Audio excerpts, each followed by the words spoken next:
Look at that soy. Can you hear that? Super lutong. Try na natin soy. Wow! Super crunchy.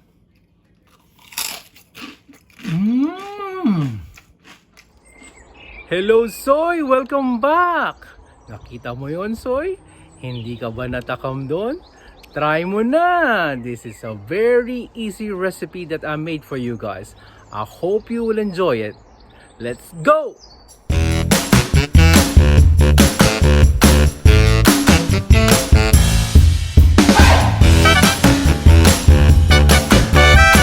Soy! I started with boiling the pork for more or less 1 hour para malambot siya. Okay, soy, after 1 hour of boiling, I drain the water and put it in a baking tray. So what I'll do next is I'll put it outside the house, get it dry a bit para mas madali siyang maluto. So I'm gonna dry it for probably an hour and then I'll put it in the oven. So after drying it for an hour outside, so we're gonna put it in the oven now. Set your oven to 200 degrees Celsius and then cook it until it's crispy.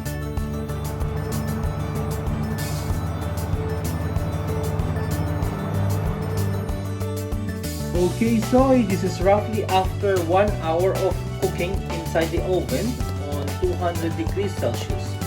Kung makikita nyo, malutong na siya. So what we will do is to step it up to the next level. Papabutukin natin ang balat niya.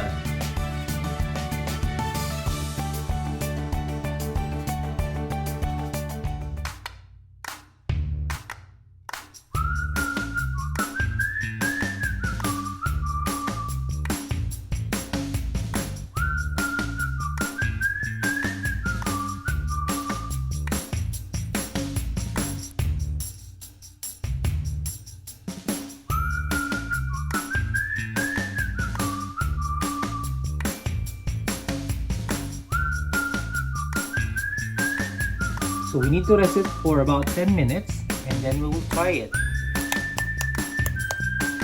Tinig mo yan, soy. Sobrang lutong niya, soy. Look at that, soy.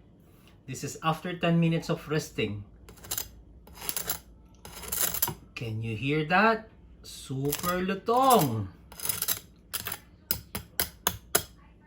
Try na natin, soy. Wow! Super crunchy.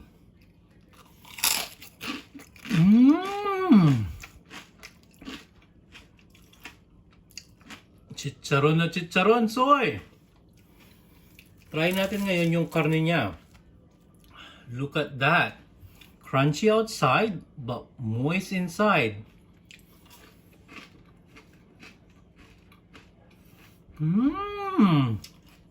Yaman na soy! You should try this, soy. Napakasarap niya. It's worth trying. This is very good pag pinair up mo to with beer. Masarap to na pulutan. Lalo na if you're gonna share it with your friends.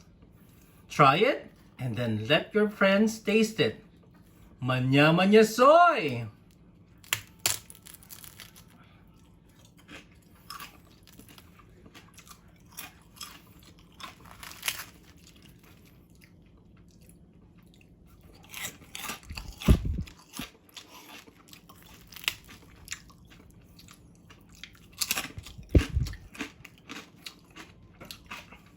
Thank you for watching.